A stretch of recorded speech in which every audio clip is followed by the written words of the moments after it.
içmediğim sigara adedi bıraktığımdan beri 16.220.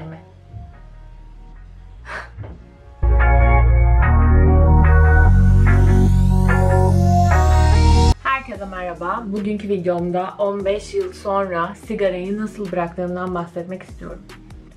Bu konuyla ilgili Instagram'da sigarayı bıraktığımdan beri adını verdiğim bir hesabım var. Bıraktığım günden itibaren yaşadığım komik şeyleri, kendimce gelişim olarak gördüğüm, herkesin başına gelebileceğini düşündüğüm detayları paylaşmaya çalıştım. Ben çocukken sigaraya çok karşıydım. Babamın paketlerini ıslatırdım. Ya da işte kapının üzerine sigara içilemez tabelası ergenliğime kadar vardı. Sigaraya 15 yaşımda başlamıştım. Özel okuldan Anadolu Lisesi'ne geçtikten sonra ve burada da hazırlığı bir sene atladıktan sonra tüm arkadaşlarım hali hazırda bir senedir beraberlerdi ve çoğu sigaraya başlamıştı.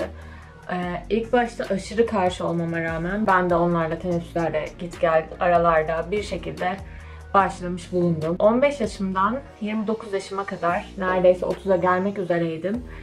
Sigara içtim. Yani bir 15 yıl kadar sigara içmişliğim var. İlk başta tane tane, tek tük. Daha sonra paket aldım ve en son slim sigaralardan günde 2 pakete kadar içtiğim oluyordu. Zaten alkollü bir ortamda bu sayı daha da artabiliyordu. Sigarayı küllüğe bile koyan bir insan değildim yani. Arka arkaya yakan bir insandım. O kadar bağımlıydım ki aslında yani Ece denildiğinde sigara içmeyen bir Ece olamazdı. Bir çay, bir kahve gelir gelmez sigara yakardım. Arabaya biner binmez yakardım. Gişelerden mi geçtim yakardım. Sanki böyle her cümlenin sonundaki noktaymış gibi sigara hayatımın içerisindeydi. Sigara içemediğim her an sinirlenirdim. Yemek yemek için sigara içerdim. Sigarayı bırakmaya nasıl karar verdim? Aslında bu benim verdiğim bir karar değildi. Etrafımdan çok fazla sevdiklerimden, yakın çevremden çok fazla sigara içtiğimi söyleyen ve yani bunun benim sağlığım için iyi olmadığını söyleyen çok fazla sevdiğim vardı ve ben hep evet tamam gibi bunu geçiştiriyordum çünkü gerçekten hoşuma gidiyor. Keyif alıyordum.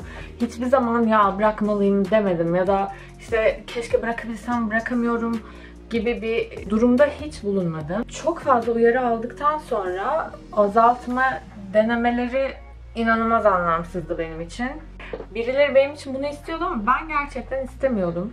Ve hiç kimseye de tamam bırakacağım demiyordum yani. Bıraksam iyi olur bile aklımın ucundan geçmiyordu. Ama 29 yaşına geldiğimde ne olduğunu bilmiyorum. Belki de 30 yaşa gelmenin tedirginliğiyle kendim için bir şeyler yapmaya çalıştığımı fark ettiğim bir dönemdi. Bir gün Alan Carr'ın Sigarayı Bırakmanın Kolay Yolu kitabını bir kitapçıdan aldım. Ama alırkenki niyetim şuydu. Yani eğer bu sigarayı herkese bıraktırabiliyorsa ve eğer ufacık bir ihtimal bile varsa bunu okuyup da bırakmam için hani bunu neden yapmayayım diye düşündüm. Aslında alttan alta şu düşüncem vardı. Bana yine işte Ece çok sigara içiyorsun diyen insanlara ya ben de bırakmayı denedim işte şu kitabı bile okudum bu bile işe yaramadı diyebileceğim elimde bir koz olsun istiyordum. Aldığım gün bir kafeye oturdum. Kitabın birkaç sayfasını okudum. Sanırım 3. bölüme geldim. İçtiğim sigarayı söndürdüm. Ve oradan kalktıktan sonra bir 3 saat daha sigara içmedim. Eğer bir toplantı yoksa ya da sigara içilmeyen bir ortamda değilsem saatte minimum 1 sigara içen bir insan olarak 3 saat sigara içmemek benim için çok uçuk bir olaydı. Sonra ben kitabı okumaktan vazgeçtim. Çünkü sigarayı gerçekten bırakmaktan korktuğumu fark ettim. 4 ay geçti. Ben farklı kişisel gelişimle ilgili kitaplar okuyordum. Ve kitaplardan bir tanesinde insanın kendi hayat gücünü başka şeylere bağlayabildiği ile ilgili bir şey okudum. Bu para olabilir, iş olabilir, sigara olabilir. Hani o elinden giderse hayatın bir anlamının kalmayacağını düşündüğü her şey olabilir bu. Bu kitapta bir hayat kadınından bahsediyordu. Bu hayat kadını tiryakiydi, sigarasız yaşayamıyordu ve aynı zamanda kansere yakalanmıştı. Ve bu kitabı yazan yazarın seminerlerinden birine gelmişti. Bu seminer arasında kadına şu soruyu sormuş kitabı yazan doktor. Hayatını kurtarmak için kanserin çözümü bu elimde desem ve yakabileceğim bir sigara da bu elimde desem hangisini seçersin dediğinde neredeyse sigarayı seçecek kadar tiryaki bir kadın. Ve bu kadının gücünün büyük bir kısmını sigaraya, geri kalan kısmını ise kendisini pazarlayan adama bölüştürdüğü ve kendine hiçbir şekilde bir hayat gücü kalmadığından bahsediyor.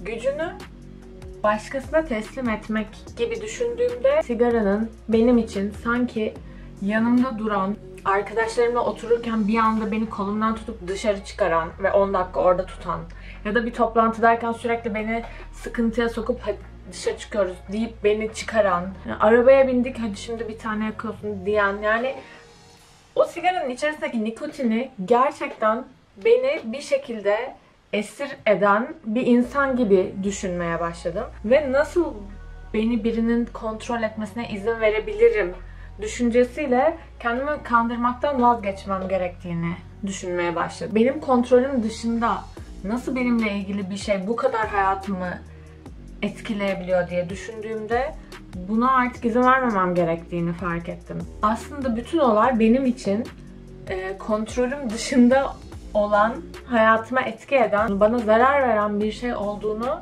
düşünmemle başladı. Sonra aklıma yine bu Sigarayı Bırakmanın Kolay Yolu kitabı geldi. Öbür kitaptan hemen buna atladım ve artık okurken gerçekten farklı bir bakış açısıyla sigarayı bırakmak istiyordum. Beni tetikleyen ilk şey kitabın içerisindeki herhangi bir sav olmadı. Zaten bakış açımın değişmeye başladığı bir noktada kitabı okumaya başlayınca kitapta okuduklarım da bunun üzerine çok güzel bir şekilde oturdu ve sigara ile ilgili düşüncelerim değişti. İşin enteresanı, sigara yakmak istediğimde aklımdaki düşünce o kadar baskındı ki o an onun vereceği ufak bir hazza değmeyeceğini düşündüğüm bir noktaya geçtim. Bu benim için inanılmazdı. Daha önce hiç tecrübe etmediğim bir şeydi. Tamamen kontrol kendi ellerimde gibi hissetmeye başladım. Ve kitabı daha bitirmeden son birkaç bölüm kalmıştı. Ben bir baktım ki bir gün boyunca sigara içmedim. Yani bir gün boyunca içmemek zaten öğlen 12'ye kadar içmediğimde bir şok içindeydim. İnanamadım, yani kahvaltı yapıyorsun üzerine içme. Sabah kalkıyorsun ilk işin sigara içmek değil. Uyandığımda şunu söyledim. Ya içmeyeyim bakalım birazcık dayanabilecek miyim? Hani özellikle bir kendimi zorlayacak olayım. Hani gerçekten canım isterse. Denedim. Gerçekten de baktım öğleden sonra oldu. Tabii ben bu arada inanılmaz rahat ve gevşek bir şekilde değilim. Bütün cumartesi evdeydim ve bir planım yoktu. Bu yüzden de kendimi temizlik yapmaya verdim. İşte yemek yapmaya verdim. Onu yapıyorum, bunu yapıyorum, ütü yapıyorum. Vakit geçmiyor çünkü sigara o kadar fazla bir zamanımı alıyormuş ki benim, dolduruyormuş yani. Bir işi bitirdikten sonra inanılmaz bir boşluğa düşüyorsun. Şimdi yakmam gerekiyordu, yakmayacaksam ne yapacağım? Su içeyim. Yerine bir şeyler koymaya çalışmaya başladım. Sonra o 2 hafta gerçekten ilk 2 hafta zorlandım. Neyden zorlandım? Yerine bir şey koymaya çalıştığım için zorlandım. Kitabı da inatla okumuyordum çünkü gerçekten dayanamayacağım bir an gelirse son bölümleri o ana saklıyordum hep. Biraz zorlandığımı ve sürekli şeker, sakız, abur cubura düştüğümü fark ettim ve kitap okumaya devam ettim. Tam kaldığım bölüm şuymuş ki sigarayı bıraktıktan sonra yapılmaması gerekenler ve ben bunların hepsini yapmışım. Sigaranın yerine koyduğunuz abur cubur, sakız, nikotin sakızı bile olsa sizin hala sigaraya bağımlı olduğunuzu beyninize söylemeye devam ediyor. Neden? Çünkü siz o sakız ve şekeri tüketirken aslında içten içe şunu söylüyorsunuz. Ben sigara bağımlısıyım ve şu an sigaranın yerine bunu koyuyorum. Yani bu sizi sigaradan asla koparamıyor. Asla. Ta ki gerçekten abur cuburu da kesene kadar. Ama bu şu demek değil. Hiçbir şey yemeyeceksiniz bundan sonra gibi bir şey değil. Gerçekten o boşluğu doldurduğunuzu hissettiğiniz şeyler gibi. Yani ben böyle düşünerek yaptım açıkçası.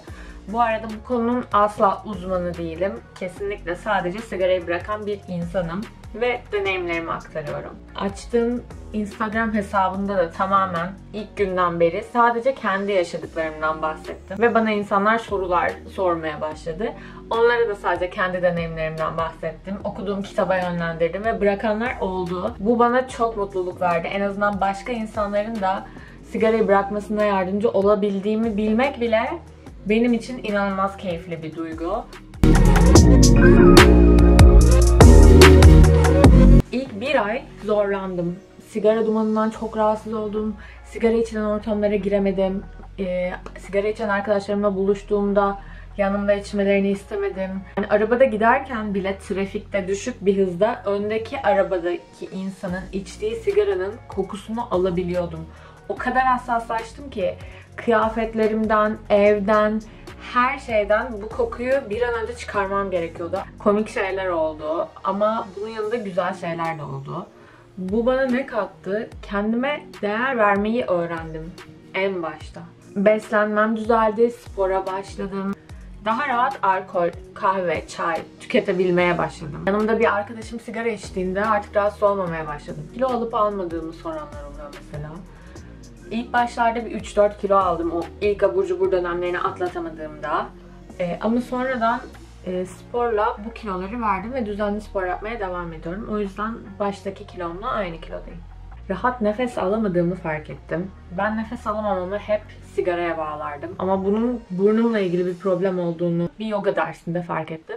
Ve gidip hemen burun ameliyatı oldum. Bu benim için, sağlığım için yapamayacağım hiçbir şey yok noktasına getirdi beni. Bunu bile bıraktıysam benim için hayatta herhangi bir engel olamaz gibi bir noktaya geldim. Olaylara verdiğim tepkiler bile sadeleşti. Yani imkansız denen her şey benim için imkanlı hale geldi.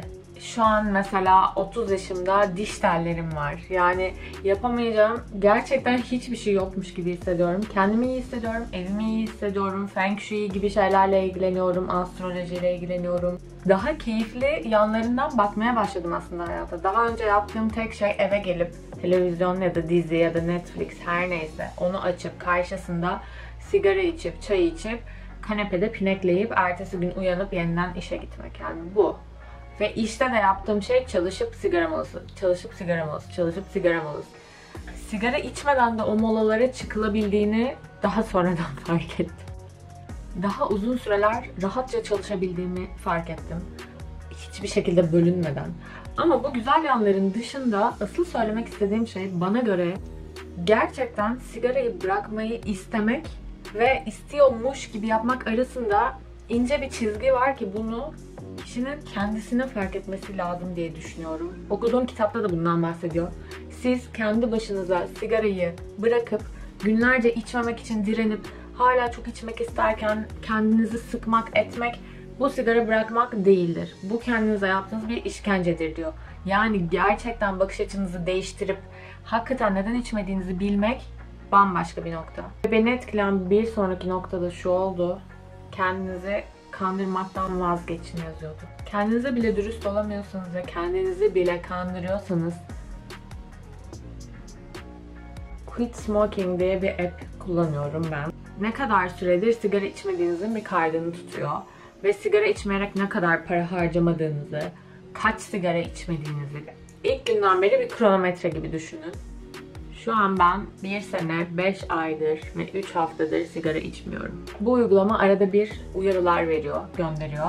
Ve diyor ki mesela 100 paket sigara içmediniz. 100 paket mi? 100 paket sigara. Umarım okuduğum kitap sizin için de faydalı olur ya da söylediğim herhangi bir şeyden sizin fikirlerinizde herhangi bir değişiklik olur. Gerçekten minicik bir katkım bile olsa hakikaten çok sevinirim. İstediğiniz kadar keyifle içiyor olun ya da zorunluluktan bırakmak zorunda olun. Ve bunu yapmak gerçekten çok zor değil. Ki insanın güvenini yerine getiren bir şey. Lütfen kendinize inanın, bunu başarabilirsiniz.